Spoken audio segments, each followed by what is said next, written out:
Halo, assalamualaikum warahmatullahi wabarakatuh. Ketemu lagi teman-teman dengan Bang Napi Channel apa adanya, tidak ada apa-apanya. Kita rangkum eh, beberapa berita menarik minggu ini, mulai dari eh, instruksi Jokowi untuk menurunkan harga tes PCR dari semula 500 ribuan lebih ke angka 300 ribuan lebih satu kali tes yang berlaku untuk eh, 3 kali 24 jam. Nah, ini ada berita menarik. Setelah penurunan harga itu ternyata di satu flyer kita temukan BUMN mempromosikan harga PCR itu hanya Rp285.000. Lalu Tempo merilis berita Garuda Indonesia, manajemen Garuda Indonesia membuat promo untuk tes PCR seharga 260.000 dan rapid testnya Rp45.000 saja. Ini eh, persaingan harga tampaknya. Jadi berapapun dijual PCR itu, kalau angkanya lebih dari 100.000 itu sudah pasti untung. Jadi kan banyak yang menduga seperti itu ya, namanya bisnis karena stoknya berlebih, stoknya banyak dan harus dihabiskan. Bahkan eh, YLKI menduga, Yayasan Lembaga Konsumen Indonesia ini menduga eh, penurunan harga PCR itu karena stok menumpuk. Jadi tidak salah prediksi kita kemarin. Ini harus di fast moving, kalau tidak bisa kadaluarsa karena masa daluarsa eh, alat PCR itu juga kemarin bukan PCR-nya ya, tapi vaksinnya diperpanjang hanya dengan surat Kementerian Kesehatan. Ya kan, ini kan mencurigakan. Walaupun sudah berdasarkan analisis dari BPOM, tentu ini pasti ada tekanan politik sehingga BPOM berani mengorbankan integritasnya sekaitan dengan masa berlakunya vaksin itu yang hanya 6 bulan dari dari produsen vaksin, kemudian diperpanjang menjadi 12 bulan. Itu kan ramai kemarin surat informasinya dari Kementerian Kesehatan. Lalu ada nyeleneh ini berita ketika Hasto Kristianto mengklaim bahwa PDIP memiliki satu-satunya partai yang memiliki 3 orang presiden ya, termasuk Bung Karno. Ternyata PDIP ini sudah ada sejak zaman Orde Baru. Tidak tahu kita seperti apa PDIP zaman Orde Baru. Apakah yang PKI-nya begitu? Karena setahu kita Bung Karno itu ya sebagai tokoh nasionalis menjadi pemimpin partai PNI, Partai Nasionalis Indonesia. Jadi apakah PNI ini yang bermetamorfosa menjadi PDI sekarang atau yang PKI-nya, kan kita ragu. Karena PDIP sekarang cenderung menjadi inang anasir-anasir komunis begitu kan. Lalu ada keinginan Ibu Megawati untuk mengajak membangun patung Bung Karno di tiap-tiap daerah begitu. Ini himbauan kepada segenap anggotanya di sebuah acara. Jadi bagus sebetulnya untuk mengukuhkan sejarah itu memang harus diingatkan dengan simbol-simbol.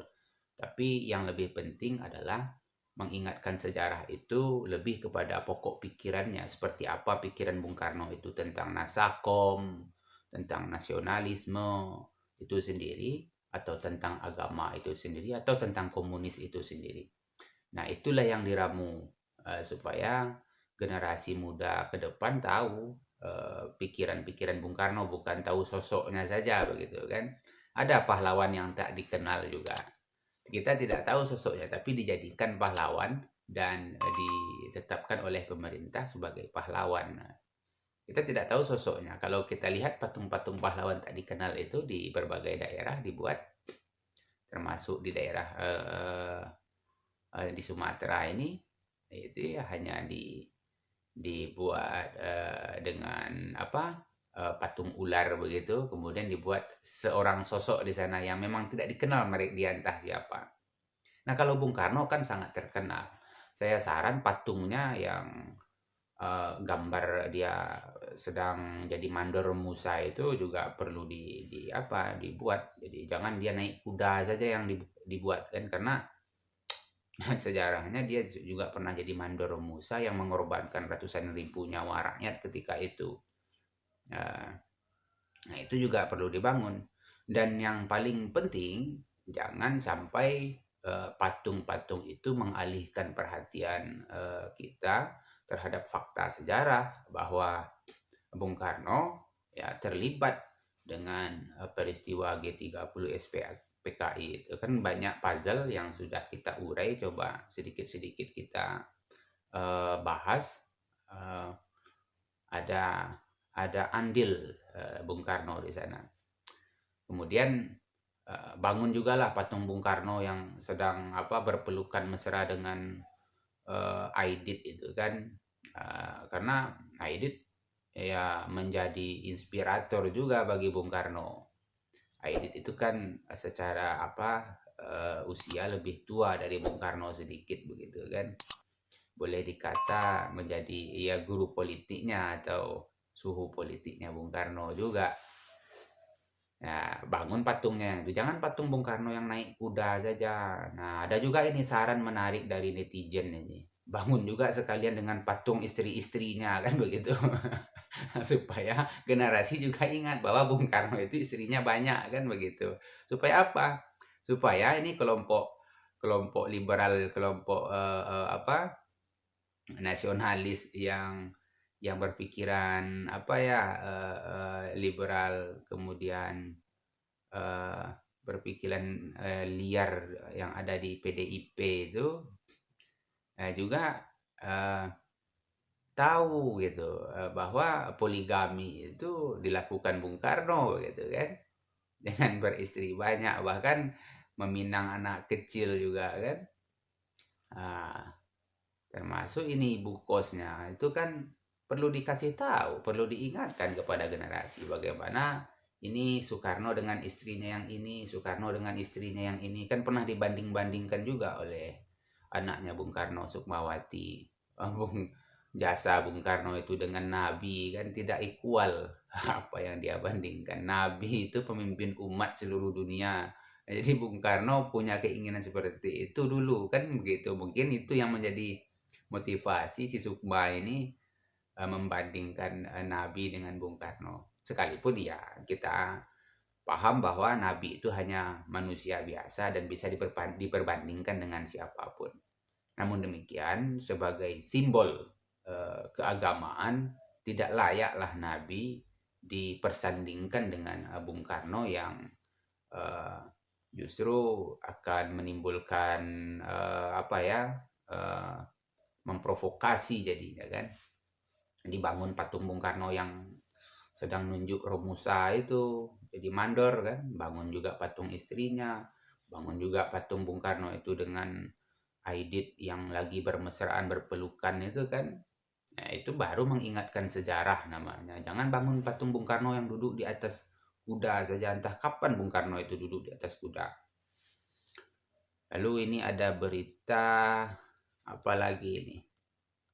Uh, Lumayan banyak ini. Ada berita soal Menteri Keuangan Sri Mulyani yang membandingkan hutang pemerintahan hari ini dengan pemerintahan masa lalu, termasuk pemerintahan Orde Baru.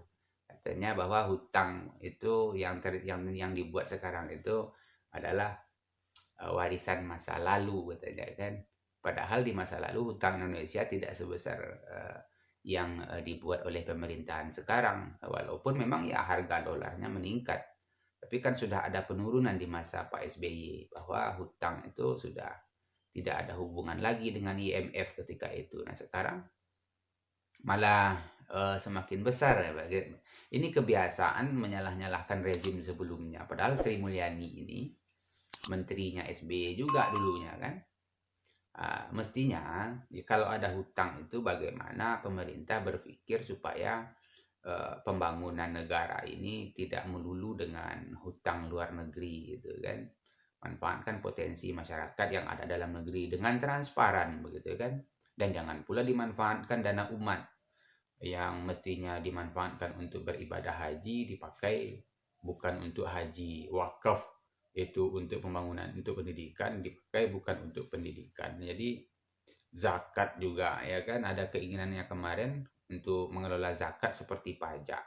Jadi zakat itu tidak bisa dikelola seperti pajak. Jadi zakat itu peruntukannya jelas untuk membantu orang-orang yang miskin. Kalau pajak kan tidak seperti itu. Jadi pajak malah dibuat atau dikelola untuk pembangunan infrastruktur yang bahkan sama sekali tidak ada pentingnya bagi masyarakat di pelosok. Masyarakat di gunung dia bayar pajak motor, sementara yang dibangun jalan tol di kota-kota. Apa efeknya bagi masyarakat yang tinggal di pelosok di gunung yang punya motor, yang hanya punya motor dengan jalan tol itu yang ada di kota? Nah kan tidak seimbang. Yang dibutuhkan masyarakat yang tinggal di pelosok itu barangkali mungkin jembatan penghubung antar desa, ya kan? Kemudian akses jalan mungkin antar desa. Ah, itu yang dibangun harusnya dengan pajak. Sekarang pajak kan tidak dimanfaatkan seperti itu. Ini menarik cara berpikir rezim ini yang sudah kacau balau dan amburadul, lalu mencari siapa saja orang yang bisa mereka persalahkan, sementara yang membuat kebijakan itu justru mereka sendiri yang kebijakan yang salah-salah itu kan. Uh, Oke teman-teman, barangkali demikian kita ratakan yang minggu ini uh, rangkuman beritanya, termasuk kemarin ini Pak Jokowi di demo dan masih raib ya. Nggak tahu kita apa acaranya seharian kemarin, kabur kemana, ngangon bebek lagi atau gimana, kita tidak tahu. Oke, assalamualaikum warahmatullahi wabarakatuh.